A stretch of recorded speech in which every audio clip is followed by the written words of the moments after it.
साथियों, मातृभूमि की सेवा का ये अवसर बड़े सौभाग्य से मिलता है। ये सेवा आसान नहीं है। ये मातृभूमि को सर्वस्व मानने वाले मत वालों की साधना है। ये मां भारती के लाडलों लाडलियों उनका तप है, उनकी तपस्या है। कहीं हिमालय की बर्फ और ग्लेशियर का शून्य से नीचा तापमान, कहीं नसों को जमाने वाली ठंडी रातें, कहीं गर्मियों में तपता हुआ रण का रेगिस्तान, आग बरसता हुआ सूरज, कहीं धूल भरी रेतीली आंधियां, कहीं दल दल की चुनौतियां और कहीं उफान लेता हुआ समंदर। ये साधना हमारे जवानों को उस हद तक तपाती हैं जहां हमारा देश का सैनिक फौलाद बनकर चमकता है। एक ऐसा फौलाद जिसे देखकर दुश्मन की रूह दहल उठती है।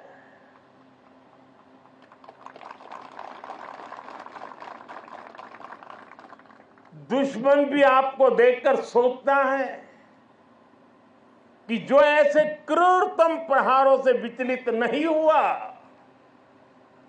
उसे भला कौन हरा पाएगा। आपकी यह अटल इच्छा शक्ति, आपका यह अथाह शौर्य,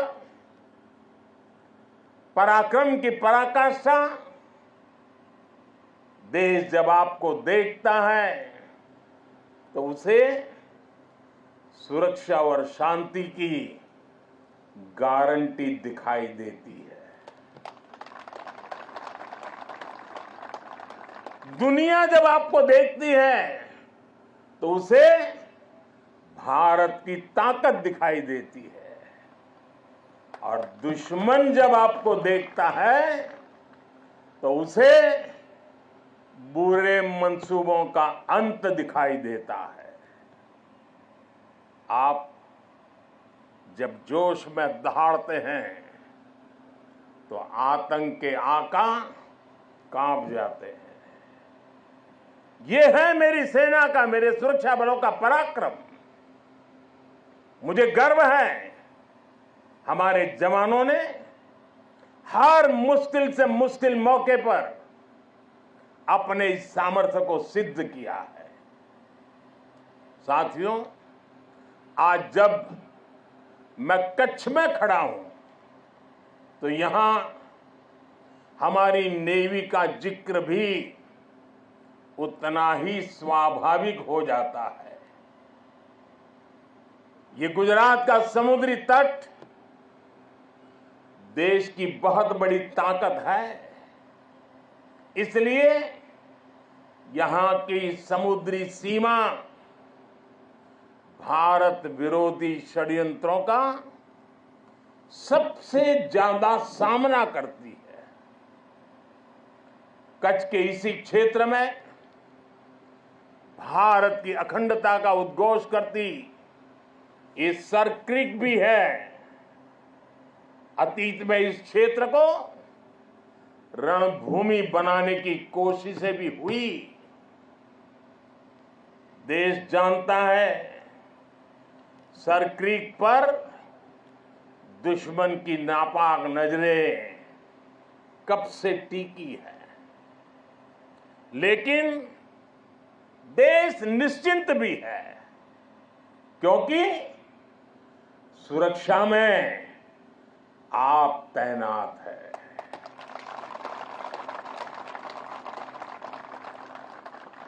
दुश्मन को भी पता है 1971 के युद्ध में किस तरह आपने मुंहतोड़ जवाब दिया था। इसलिए हमारी नेवी की मौजूदगी में सरक्रीक और कच्छ की तरफ अब कोई आंख उठाने की भी हिम्मत नहीं करता है। साथियों, आज देश में एक ऐसी सरकार है जो देश की सीमा के 1 इंच से भी समझौता नहीं कर सकती। एक समय था जब डिप्लोमेसी के नाम पर सरक्रीक को छल से हड़पने की पॉलिसी पर काम हो रहा था। मैंने तब गुजरात के मुख्यमंत्री के रूप में भी देश की आवाज को बुलंद किया था। और इस क्षेत्र में आज मैं पहली बार नहीं आया, मैं इस क्षेत्र से परिचित रहा हूं, कई बार आया हूं, बहुत आगे तक जाकर के आया हूं। इसलिए आज जब हमें जिम्मेदारी मिली है तो हमारी नीतियां हमारी सेनाओं के संकल्पों के हिसाब से बनती है। हम दुश्मन की बातों पर नहीं, हमारी सेनाओं के संकल्पों पर भरोसा करते हैं। साथियों, 21वीं सदी की जरूरतों को देखते हुए आज हम अपनी सेनाओं को, हमारे सुरक्षा बलों को आधुनिक संसाधनों से लैस कर रहे हैं। हम हमारी सेनाओं को विश्व की सबसे आधुनिक मिलिट्री फोर्सेस की कतार में खड़ा कर रहे हैं। हमारे इन प्रयासों का आधार है रक्षा क्षेत्र में आत्मनिर्भर भारत। अभी कुछ ही दिन पहले यही गुजरात के वडोदरा में C295 फैक्ट्री का उद्घाटन हुआ है। आज विक्रांत जैसा made in India aircraft carrier देश के पास है। आज भारत में अपनी सबमरीन बनाई जा रही है।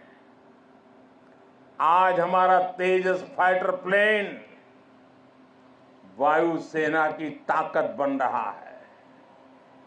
हमारा अपना 5th जनरेशन फाइटर एयरक्राफ्ट बनाने का काम भी शुरू हो चुका है। पहले भारत की पहचान हथियार मंगाने वाले देश की थी। आज भारत दुनिया के कितने ही देशों को डिफेंस उपकरण एक्सपोर्ट कर रहा है। पिछले 10 वर्षों में हमारा रक्षा निर्यात 30 गुना बढ़ गया है। साथियों, सरकार के इस विजन को सफल बनाने में हमारी सेनाओं और सैन्य बलों के सहयोग की भी बड़ी भूमिका है। हमारे सुरक्षा बलों की बहुत बड़ी भूमिका है। मैं देश की सेनाओं को, मैं देश के सुरक्षा बलों को बधाई दूंगा कि उन्होंने 5000 से अधिक सैन्य उपकरणों की लिस्ट बनाई है जो वो अब विदेश से नहीं खरीदेंगे। इससे सैन्य क्षेत्र में आत्मनिर्भर भारत अभियान को नई गति भी मिली है।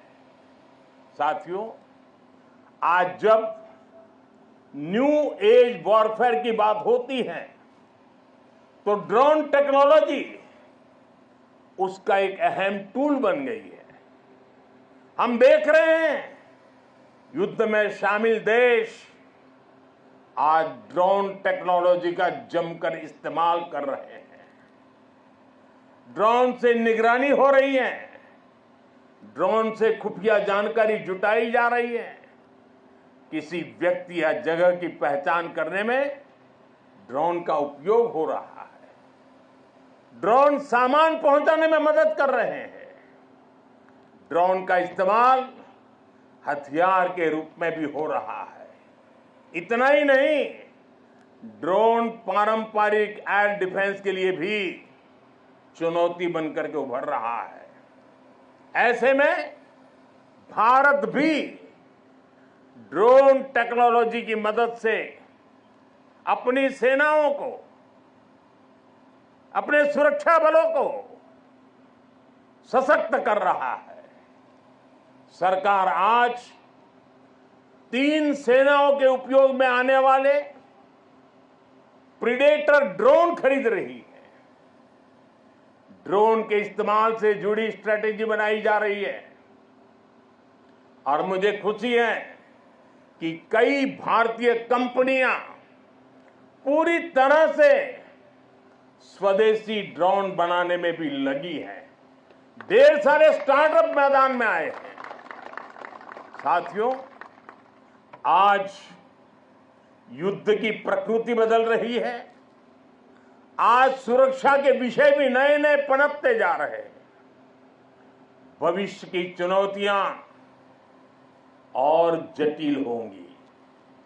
इसलिए बहुत जरूरी है कि तीनों सेनाओं की क्षमताओं को, हमारे सुरक्षा बलों की क्षमताओं को एक दूसरे से जोड़ दिया जाए और खास करके हमारी तीनों सेनाओं के लिए उनका प्रदर्शन इस जोड़ने के प्रयास के कारण उनका सामर्थ्य कई गुना बेहतर हो जाएगा। और मैं कभी कभी कहता हूं कि एक आर्मी, एक एयरफोर्स और एक नेवी हमें एक नजर आते हैं, लेकिन उनका जब संयुक्त अभ्यास होता है तो एक नहीं 111 नजर आते हैं। सेनाओं के आधुनिकीकरण की इसी सोच के साथ chief of defence staff CDS की नियुक्ति की गई। इसने देश की सेनाओं को मजबूत करने में बड़ी भूमिका निभाई। अब हम इंटीग्रेटेड थिएटर कमांड की दिशा में बढ़ रहे हैं। इंटीग्रेटेड थिएटर कमांड के लिए एक ऐसा मैकेनिज्म तैयार कर लिया गया है जिससे सेना के तीनों अंगों के बीच और बेहतर तालमेल होगा। साथियों, हमारा संकल्प है नेशन फर्स्ट, राष्ट्र प्रथम।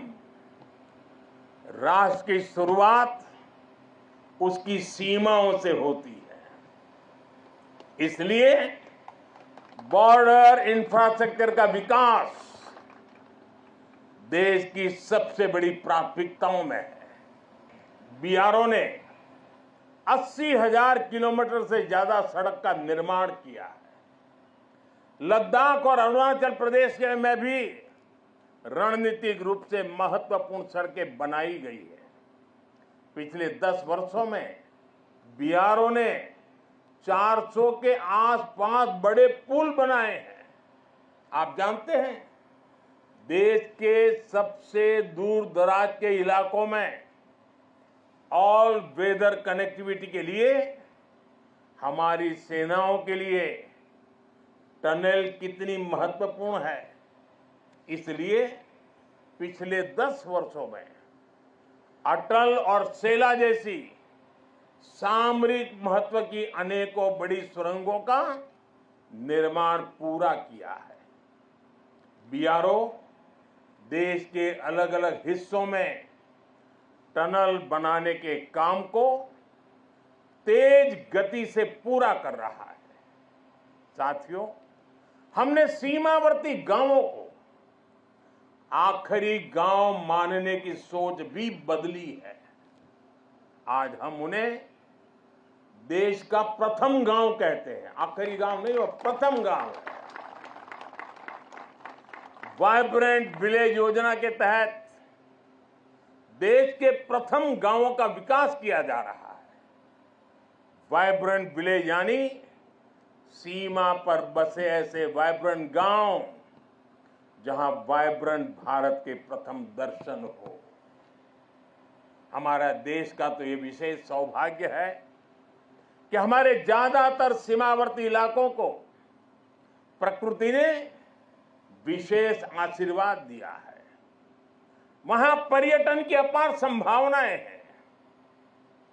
हमें उसे तराशना है, निखारना है। इसके जरिए इन गांवों में बसे नागरिकों का जीवन बेहतर होगा, उन्हें नए अवसर मिलेंगे। वाइब्रेंट विलेज अभियान के जरिए हम ये होता देख रहे हैं।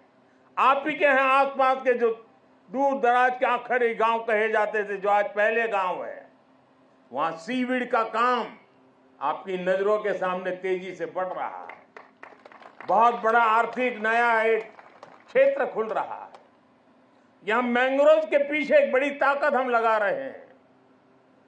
वो देश के पर्यावरण के लिए तो बहुत सुनहरा अवसर है, लेकिन ये मैंग्रोव के जो जंगल तैयार होंगे वो यहाँ के टूरिस्टों के लिए, और जैसे धोरडों में रणोत्सव ने पूरे देश और दुनिया को आकर्षित किया है, देखते ही ये इलाका टूरिस्टों का स्वर्ग बनने वाला है, आपकी आंखों के सामने बनने वाला है। साथियों, इस विजन को आगे बढ़ाने के लिए हमारी सरकार के मंत्री भी सीमावर्ती वाइब्रेंट विलेज में जा रहे हैं। आज वो वाइब्रेंट विलेज में रुकते हैं जहां ज्यादा से ज्यादा समय बिताते हैं। ऐसे में देश के लोगों में भी इन गांवों को लेकर आकर्षण बढ़ रहा है, उत्सुकता बढ़ रही है। साथियों, राष्ट्रीय सुरक्षा के साथ एक और पहलू जुड़ा हुआ है जिसकी उतनी चर्चा नहीं होती। ये है बॉर्डर टूरिज्म, और इसमें हमारे कच्छ के पास अपार संभावनाएं हैं। इतनी समृद्ध विरासत, आकर्षण और आस्था के इतने अद्भुत केंद्र और प्रकृति की अद्भुत देन। गुजरात में कच्छ और खंभात की खाड़ी के मैंग्रोव फॉरेस्ट बहुत महत्वपूर्ण है। गुजरात के समुद्री तटों पर समुद्री जीवों और वनस्पतियों का पूरा इकोसिस्टम है। सरकार ने भी मैंग्रोव के जंगलों के विस्तार के लिए कई कदम उठाए हैं। पिछले वर्ष लॉन्च की गई मिस्टी योजना पर सरकार तेजी से काम कर रही है। साथियों, यूनेस्को वर्ल्ड हेरिटेज साइट में हमारा धोलावीरा ये भी शामिल है, और वो तो हमारे देश के हजारों साल के सामर्थ्य की पहचान है। धौलावीरा में सिंधु घाटी की सभ्यता के अवशेष बताते हैं कि हजारों वर्ष पूर्व वो शहर कितने व्यवस्थित तरीके से बसा हुआ था। यही गुजरात के समुद्र से थोड़ी दूरी पर लोथल जैसे व्यापारिक केंद्रों ने भी एक समय में भारत की समृद्धि के अध्याय लिखे। लखपत में गुरु नानक देव जी की चरण रज है। कच्छ का कोटेश्वर महादेव मंदिर हो, माता आशापुरा का मंदिर हो, काला डूंगर पहाड़ी पर भगवान दत्तात्रेय का साक्षात दर्शन होता हो, या फिर कच्छ का रण उत्सव या सर क्रीक को देखने का उत्साह।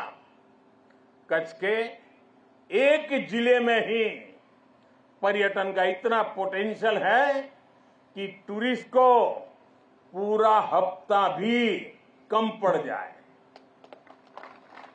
उत्तर गुजरात की सीमा पर नड़ाबेट में हमने देखा है कि कैसे बॉर्डर टूरिज्म लोगों में छाया हुआ है। हमें ऐसी ही हर संभावना को साकार करना है। जब ऐसे स्थानों पर देश के अलग अलग हिस्सों से पर्यटक आते हैं, वो भारत के वो दो हिस्से आपस में कनेक्ट हो जाते हैं।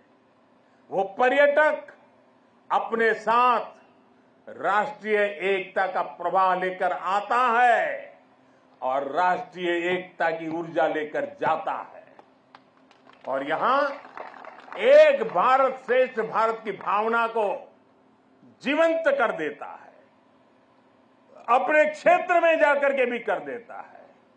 यही भावना हमारी राष्ट्रीय सुरक्षा का मजबूत आधार तैयार करती है। इसलिए कच्छ और दूसरे सीमावर्ती इलाकों को हमें विकास के नए मुकाम तक लेकर जाना है। जब हमारे सीमावर्ती क्षेत्र विकसित होंगे, वहां सुविधाएं होंगी, तो इससे यहां तैनात हमारे जवानों का लाइफ एक्सपीरियंस भी बेहतर होगा। साथियों, हमारा राष्ट्र जीवंत चेतना है, जिसे हम मां भारती के रूप में पूजते हैं। हमारे जवानों के तप और त्याग के कारण ही आज देश सुरक्षित है, देशवासी सुरक्षित है। सुरक्षित राष्ट्र ही प्रगति कर सकते हैं। इसलिए आज जब हम विकसित भारत के लक्ष्य की ओर इतनी तेजी से बढ़ रहे हैं, तो इसमें आप सब इस स्वप्न के रक्षक हैं। आज हर देशवासी अपना 100% देकर राष्ट्र के विकास में अपना योगदान दे रहा है, क्योंकि उसे आप पर भरोसा है। मुझे विश्वास है आपका ये शौर्य इसी तरह भारत के विकास को बल देता रहेगा।